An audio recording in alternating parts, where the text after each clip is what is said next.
तो आज हम समझने जा रहे हैं ग्रेड टू बीसीडी कन्वर्टर और एनकोडर। एक्चुअली हम एक डिजिटल जो सर्किट है उसकी डिजाइनिंग समझने जा रहे हैं। डिजिटल में जो कॉम्बिनेशनल सर्किट होता है उस टाइप की डिजाइनिंग है ये। तो इसके अंदर क्या कर रहे हैं, एक कोड है ग्रे कोड, उसको बीसीडी कोड में कन्वर्ट कर रहे हैं। तो जैसा कि हम जानते हैं जो बीसीडी कोड होता है, बीसीडी की फुल फॉर्म होती है बाइनरी कोडेड डेसिमल। जो बीसीडी कोड है ये 4 डिजिट का होता है जो हमने इस साइड बता रखा है, और इधर ये ग्रे कोड है ये भी 4 डिजिट का है, वो हमने इधर बता रखा है ये। तो इसके जो बिट है B0, B1, B2 और B3, सिमिलरली इसके जो बिट है G0, G1, G2 और G3, ये हमने इसके कॉरस्पॉन्डिंग बता रखे हैं। तो हमने इसमें क्या किया है कि जो सीक्वेंसिंग है वो हमने इस तरीके से की है कि सबसे पहले जैसे बीसीडी की सीक्वेंसिंग की है हमने, ये 0 से लेके 9 तक,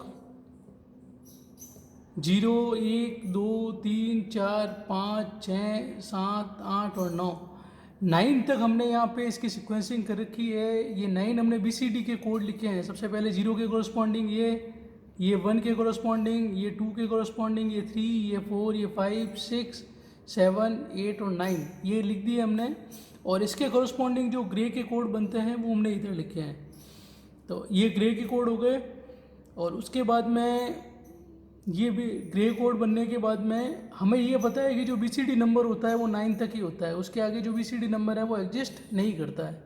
तो जो रिमेनिंग इसके कोड्स हैं उसके लिए हमने यहाँ पे केवल एक्स एक्स लिखा है। एक्स एक्स का मतलब होता है यहाँ पे कुछ भी हो सकता है, ये डोंट केयर कंडीशन है। तो इस तरीके से हमने ये टेबल बनाई है। तो आपको ये टेबल जो बीसीडी नंबर है इसको ग्रे में कन्वर्ट करने के लिए जनरली हमें एक्स और ऑपरेशन करना पड़ता है। जैसे कि मैं आपको एक एग्जांपल बताऊं, जैसे 0, ये बाइनरी नंबर कोई भी हो उसको अगर ग्रे में कन्वर्ट करना होता है तो इसके लिए हम एक्स और ऑपरेशन करते हैं। जैसे इसका पहला नंबर है 0, 0, 0, 0, मैं इसका एग्जांपल ले रहा हूँ। तो आपको अगर इसको ग्रे में कन्वर्ट करना है, ये एक बाइनरी नंबर है, तो मैं अगर इसको ग्रे में कन्वर्ट कर रहा हूँ, एक्चुअली क्या होता है जो बीसीडी के स्टार्टिंग नंबर होते हैं, बीसीडी के जो नंबर्स हैं ये बाइनरी के जैसे ही होते हैं, केवल इसमें ये फ़र्क होता है कि 4 डिजिट के होते हैं। तो आप इसमें देख सकते हैं क्योंकि ये 4 डिजिट का है, अपन इसको जो बाइनरी से ग्रे में कन्वर्जन वाला मेथड है सेम वही मेथड हम इसमें भी करेंगे। तो इसमें सबसे पहला जो नंबर 0 है वो एज इट इज आ जाता है। दूसरा जो नंबर आएगा वो इन दोनों के एक्स और ऑपरेशन से आता है, मतलब इन दोनों का एक्स और ऑपरेशन करेंगे और जो रिजल्ट होगा उसको यहाँ लिख देंगे। सिमिलरली इन दोनों का उसका रिजल्ट यहाँ पे, और इन दोनों का एक्स और ऑपरेशन उसका रिजल्ट यहाँ पे। तो फाइनली हमें ये कोड मिलता है 0, 0, 0, 0, तो वो कोड हमने यहाँ लिखा हुआ है। सिमिलरली मैं एक और एग्जाम्पल लेता हूँ, जैसे कि ये है 0, 1, 0, 0, तो first digit as it is आ जाएगी, ये 0 आ गया। अब इन दोनों का आपको एक्स और करना है, तो एक्स और करने पे 1 आता है। सिमिलरली इन दोनों का एक्स और तो 1, इन दोनों का एक्स और तो 0। तो ये आपको कोड मिला इसके लिए, ये अपने पास में ये था, इसके लिए आपके ये कोड आ रहा है। तो ये देख सकते हैं आप, इसके इसके कॉरस्पॉन्डिंग ये कोड मिल रहा है। तो आप इस तरीके से कोड निकाल भी सकते हैं। तो अब हमें इस सर्किट की डिज़ाइनिंग करनी है। तो डिज़ाइनिंग करने के लिए जो कॉम्बिनेशन सर्किट होता है उसकी डिज़ाइनिंग का जो मेथड होता है, हम के मैप के द्वारा इसकी डिज़ाइनिंग करते हैं। के मैप के द्वारा डिज़ाइनिंग कैसे होती है, तो सबसे पहले हमें ये समझने की ज़रूरत है कि जो अलग अलग जो वेरिएबल्स है, आउटपुट के जो अलग अलग वेरिएबल्स हैं B0, B1, B2, B3, इन सब के लिए अलग अलग के मैप बनेगा। ये ध्यान रखने वाली बात है कि जो आउटपुट में जो वेरिएबल होते हैं केवल उन्हीं के लिए के मैप बनता है, इनपुट के लिए नहीं बनाते हम। तो सबसे पहले ये B3 के लिए मैं एक के मैप बना रहा हूँ। जो B3 जो आउटपुट आ रहा है उसके लिए मैं एक के मैप बना रहा हूँ। तो ये देखिए आप के मैप, क्योंकि इनपुट वेरिएबल 4 है इसलिए आपके 4 वेरिएबल का के मैप बनेगा ये। तो इसके टोटल 16 कॉम्बिनेशन होंगे, इसलिए इस टाइप से बनेगा ये।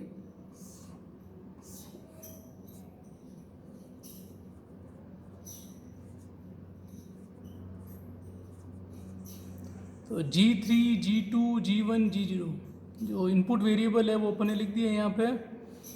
इसके अंदर आपको पता है जैसे 0 0 0 1 1 1 और 1 0 इस टाइप से होता है ये 0 0 0 1 1 1 एंड 1 0। अब आपको सबसे पहले क्योंकि हम ये B3 के लिए बना रहे हैं, आपको अलग अलग सबके लिए बनाना है, तो हम ये केवल B3 वाली ये कॉलम ही देखेंगे।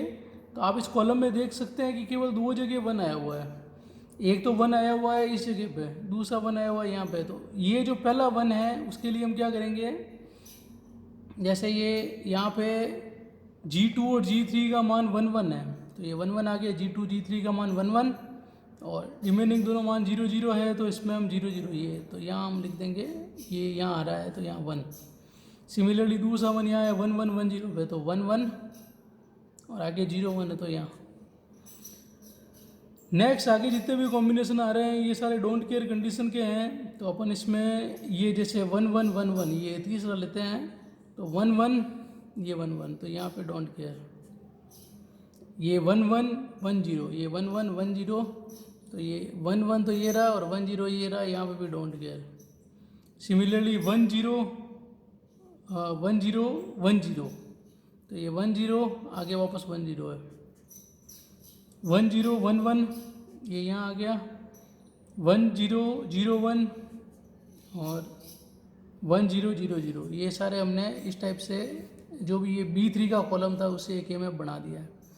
अब ये पूरा के मैप बनने के बाद में जैसा कि आप लोगों को के मैप सॉल्व करना आता हो तो अपन ये कॉम्बिनेशन बना देते हैं इसके। तो ये हम देखते हैं कि ये पूरा 8 का एक कॉम्बिनेशन बन रहा है। इस पूरे 8 के कॉम्बिनेशन से अपने को आउटपुट मिल जाएगा। जितना बड़ा कॉम्बिनेशन होता है उतना मिनिमाइज आउटपुट मिलता है। तो आप ये देख सकते हैं, हमें केवल वो वेरिएबल लेना होता है जो कि चेंज नहीं हो रहा है। तो आप देख सकते हैं ये वेरिएबल पहले 1 था, जो G2 है ये पहले 1 था, अब 0 हो गया तो इसको नहीं लेंगे।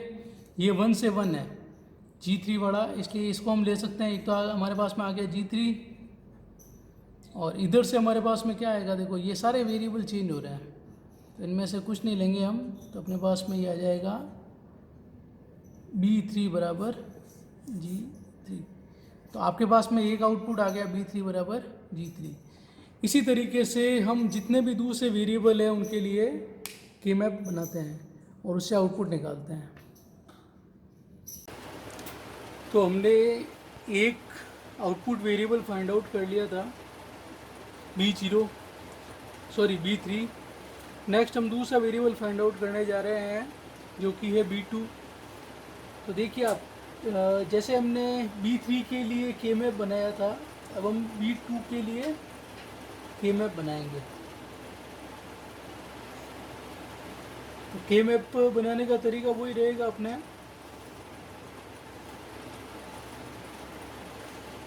चार वेरिएबल का के मैप है।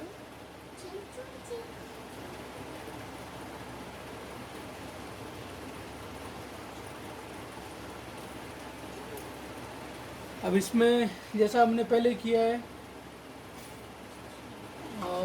G1 G0 इधर, और यहाँ हम करेंगे G3 G2। एक्चुअल में ये करने से हमारे लिए थोड़ा इजी भी रहेगा। सेम वही करना है हमें, 0 0 0 1 1 1 है 1 0, 0 0 0 1 1 1 है 1 0।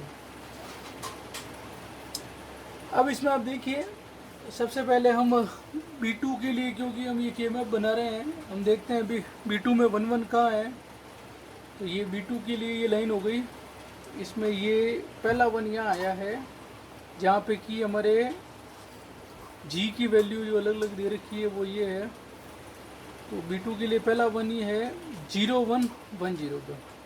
तो ये B2 के लिए 0 1 और 1 0, ये रहा 0 1 और ये है 1 0, यहाँ 1 आया। दूसरा 0 1 1 1, 0 1 1 1, तो ये 0 1 ये 1 1, यहाँ पे 4 1 दिए हुए हैं। तीसरा 0 1 0 1, 0 1 0 1, और चौथा जो है ये 0 1 0 0, तो ये 0 1 0 0। ये पूरी लाइन से हो गई है इसमें। उसके बाद में नेक्स्ट इसमें आगे 0 0 ही है। अब हम एक्स के लिए देख लेते हैं। ये एक्स क्योंकि ये हमारे डोंट केयर वाले हैं, तो ये इस इक्वेशन को थोड़ा और छोटा कर सकते हैं, इसलिए अपन इनको देख रहे हैं।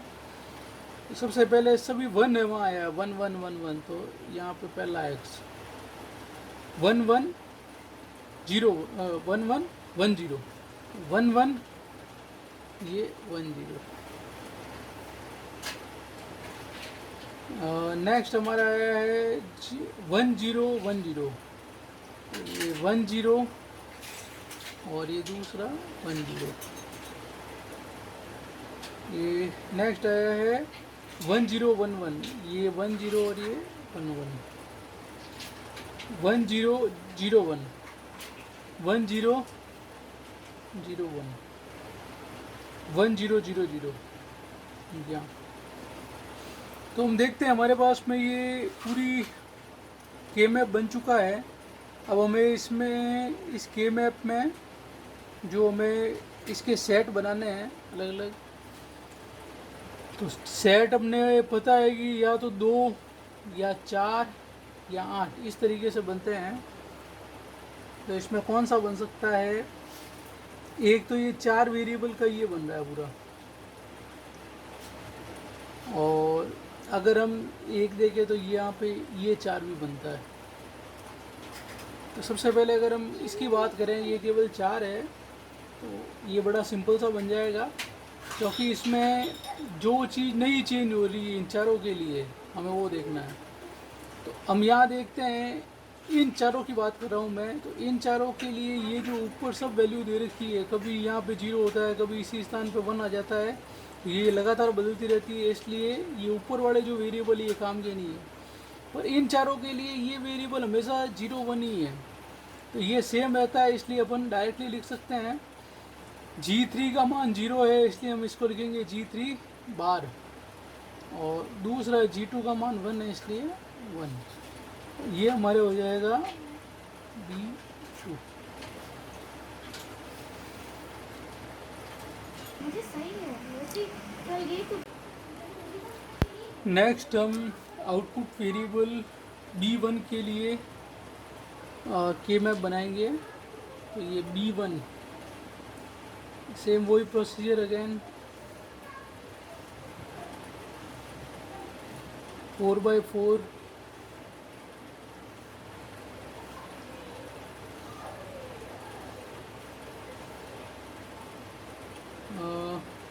भी देखा है हमने, G1 G0 G3 G2 0 0 0 1 1 1 1 0 0 0 1 0। अब वही देखना है हमें वापस से कि B1 की वैल्यू 1 कहाँ है। तो फर्स्ट यहाँ पे है 0 0 1 1 पे, तो ये 0 0 और ये 1 1 यहाँ फर्स्ट।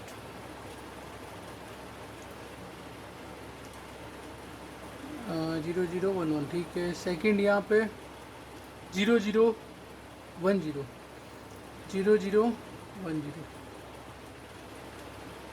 नेक्स्ट यहाँ पे वापस 0 हो गई है, यहाँ हम देख सकते हैं इस जगह पे 0 1 0 1, तो ये रहा 0 1 0 1, ये 0 1।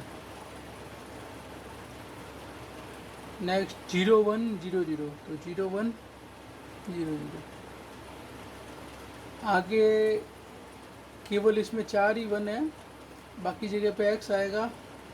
बाकी जगह पे अपने को पता है 1 1 1 1, सारे 1 1 जहाँ हैं, ये पहला x, ये 1 1 1 0, ये 1 1 और ये 1 0 1 0 1 0, तो ये 1 0 और ये 1 0 1 0 1 1 1 0 0 1 और 1 0 0 0। इस बार हमें इस प्रकार की के मैप मिला है। अब इसको हमें मिनिमाइज़ करना है। तो मिनिमाइज़ कैसे हो सकता है, देखिए इसमें हम डोंट केयर जो ये वेरिएबल इनका यूज़ करेंगे। तो एक तो यहाँ पे ये कॉम्बिनेशन बन रहा है, दूसरा हम देखते हैं ये कॉम्बिनेशन है, पर यहाँ डोंट केयर को मिलाएंगे तो और मिनिमाइज़ हो जाएगा। तो हमारे पास में ये दो टर्म सही है। सबसे पहले इससे देखते हैं हम। तो जैसा मैंने आपको बताया, जो चेंज नहीं हो रहा है हमें वो लिखना है। तो हमें ये दिख रहा है कि इन दोनों 1 1 के लिए ये वेरिएबल सेम है। केवल मैं इन दोनों की बात कर रहा हूँ तो ये वेरिएबल सेम है, तो ये तो एज इट इज आ जाएगा, यानी कि G3 बार एंड G3 बार इसलिए हुआ क्योंकि ये 0 है, इसलिए इस पर अपने बार लगा दिया। दूसरा हमने G2 लगाया है यहाँ पे।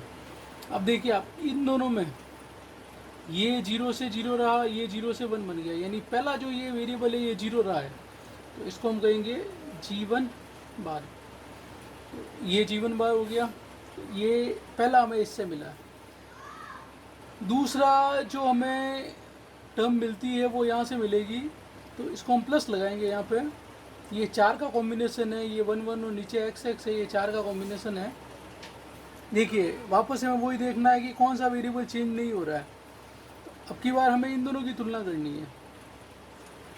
तो ये देखिए ये 0 ये 1 हो गया, ये सेकेंड वाला जो है ये 0 से 0 ही है, तो ये 0 रहा, इसलिए हम इसको लिखेंगे G2 बार।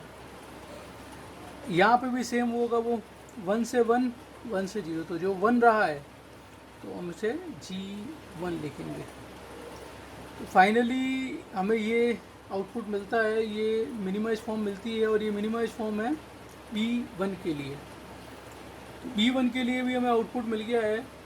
अब नेक्स्ट हमें निकालना है B0 के लिए आउटपुट। सेम वो के वो काम करना है, इसको मिटाएंगे और B1 के लिए हम आउटपुट लिखेंगे। तो सॉरी B1 है, B0 के लिए। B0 के लिए हमें वापस एक के मैप बनाना है।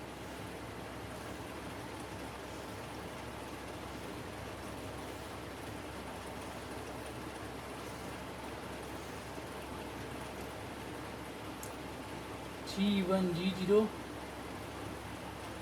G3 0 0 0 1 1 1 है 1 0 0 1 1 1 सेम। देखिए आप, हमें वापस से 1 1 देखना है। पहला 1 आया है यहाँ पे सेकंड में 0 0 0 1, ये 0 0 ये 0 1। दूसरा हम B0 की बात कर रहे हैं, सेकंड है यहाँ पे, तो ये है 0 0 1 0, तो ये 0 0 और 1 0, ये वाला पहला आया था 0 0 0 1 पे, दूसरा है 0 0 1 0, तीसरा ये रहा, तो ये है 0 1 1 1 0 1 1 1, तो ये 0 1 ये 1 1। चौथा आपके यहाँ आया तो ये 0 1 0 0, तो ये 0 1 नेक्स्ट 0 0 ये, तो ये यहाँ आ गया। और ये वाला जो 1 है ये है 1 1 0 1 पे, तो ये 1 1 0 1, यानी कि यहाँ पे। तो ये सब अलग अलग जगह पे हैं 1 2 3 4 और 5, तो 5 अपन ने इसके अंदर प्लेस कर दिए हैं। अब ये करने के बाद में सेम वो काम वापस करना है। अपन जो भी x होगा उसको अपन रख देंगे। पहला x हमको पता है यहाँ पे, दूसरा x यहाँ पे, तो हमारे पास में टोटल ये 6 है, तो ये 6 अपने को अपन ने पहले देख रखा है, ये यहाँ पे आते हैं सब। अब देखिए ये इसको मिनिमाइज़ करना है हमें, तो इसको मिनिमाइज़ कैसे कर पाएंगे हम? तो एक मिनिमाइज तो हम यहाँ से कर सकते हैं, ये एक टर्म ये ले ली 1, दूसरा ये कॉम्बिनेशन एक बन सकता है 2, तीसरा ये, फोर्थ एंड फिफ्थ। इसके साथ में हमारा कोई कॉम्बिनेशन नहीं बन रहा है, आप मैं 1 बाय 1 इसके लिए लिखता हूँ। सबसे पहला जो टर्म है इसके लिए हम लिख लेते हैं, क्योंकि ये मिनिमाइज नहीं हुआ है तो इसमें G0, G1, G2, G3 सब आएंगे इसमें। तो देखते हैं इसमें क्या आता है। तो सबसे पहला देखो, एक्चुअल में इसके साथ कोई कॉम्बिनेशन नहीं बन रहा है, इसलिए ये हुआ है। तो इसमें G3 0 है, इसलिए G3 बार, G2 और बाकी दोनों ये 0 0 है, इसलिए दोनों के ऊपर बार आएगा। ये पहली टर्म आ गई इसके कारण से। प्लस दूसरी टर्म हम इसके लिए ले रहे हैं, तो सेम वही काम करना है अपने को, इसमें और इसमें देखना है क्या नहीं बदल रहा है। देखिए इसमें ये 0 नहीं बदल रहा है, तो ये G2 का बार आ जाएगा। और दूसरा इन ये दोनों फिक्स है, तो ये आ जाएगा G1 बार G0। G1 का तो आ गया आपके बार, और G0 आ गया इसके अंदर, क्योंकि ये 1 है इसलिए। प्लस ये इसका काम हो गया। अब अपन इन चारों के लिए देखते हैं। चारों के लिए देखो, इधर से है आपके G3, क्योंकि ये नहीं बदला है, और इधर से है हमारे G0। नेक्स्ट आपके आ गई ये टर्म। इसमें देखिए आप, इसमें आएगा एक तो G2 का बार, क्योंकि ये नहीं बदल रहा है, और दूसरा ये दोनों टर्म आएगी, क्योंकि ये दोनों के लिए सेम है, इसलिए दोनों 1 1 है, G1 G0। लास्ट में जो फिफ्थ टर्म है वो इनकी वजह से आएगी। इनमें अपन ने पहले देख रखा है, क्योंकि ये G2 का बार आएगा यहाँ पे पहला, और G2 का बार, और ये टर्म दोनों में सेम है, इसलिए G1 और G0 का बार। ये हमें काफ़ी लंबी इक्वेशन मिली है, ये मिली है हमें B0 के लिए। इसमें 5 टर्म है, जो रिमेनिंग इक्वेशन है वो तो काफ़ी छोटी थी। तो एक बार के लिए मैं इन सारी टर्म्स को एक साथ रख रहा हूँ, और फिर अपन इसका डायग्राम बनाएंगे। तो मैं एक बार ये मिटा देता हूँ। तो ये हमने मिटा दिया है।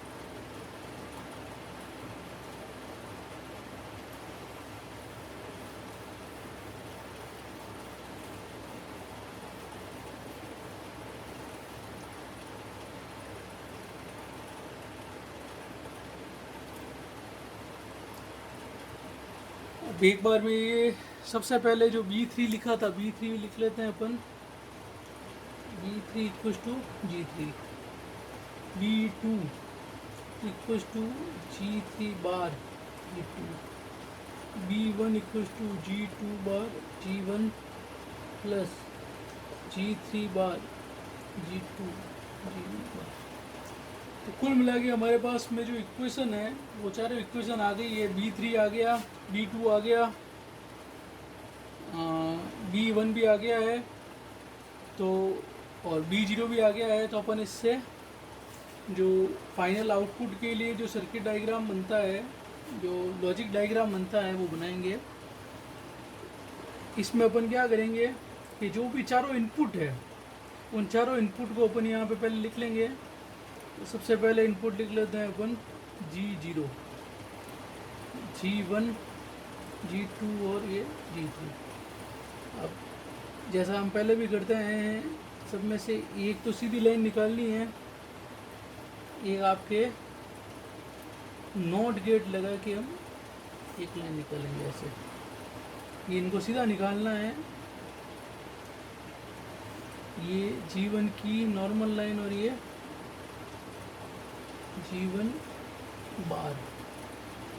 सिमिलरली ये G2, ये G2 का बार, और ये G3, ये आपके G3 का बार। अब देखिए आप, सबसे इजी इसमें B3 है, क्योंकि B3 डायरेक्ट G3 है।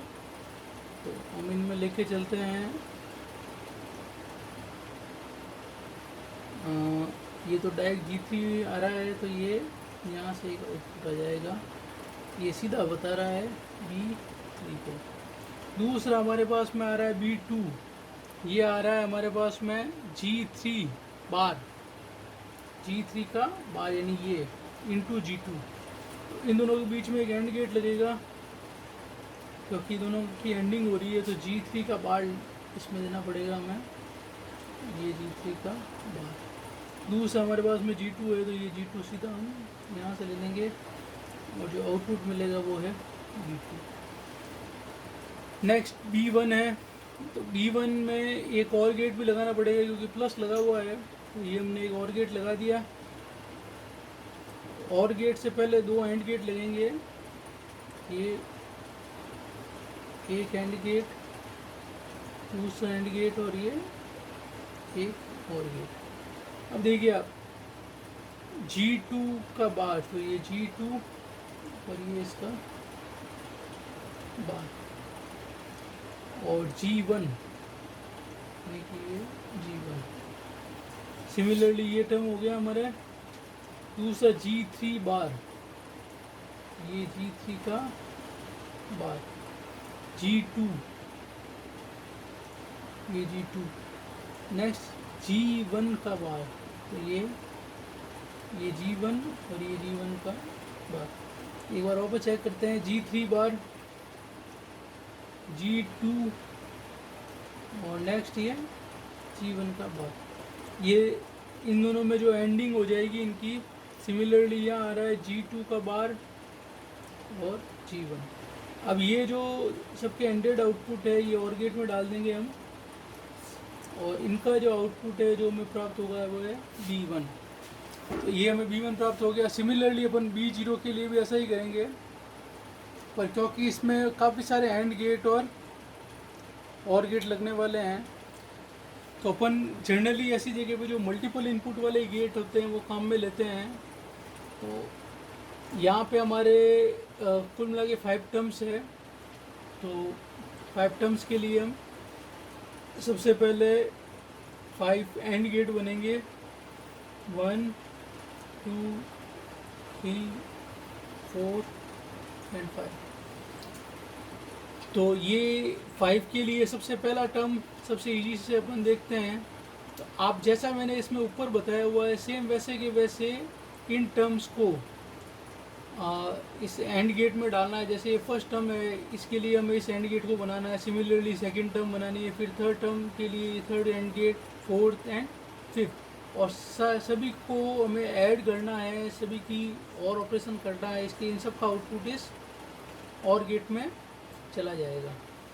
इस प्रकार हम इसमें हमने कुल मिला के एक ऐसा लॉजिक सर्किट डिज़ाइन किया है जो कि ग्रे कोड को BCD कोड में कन्वर्ट करता है। ये एक कॉम्बिनेशनल सर्किट है जो कि हमने K-मैप की सहायता से बनाया है। तो सिमिलरली अपन ने कोई भी दूसरा जो एनकोडर होता है वो इस प्रकार से हम बना सकते हैं। Thank you.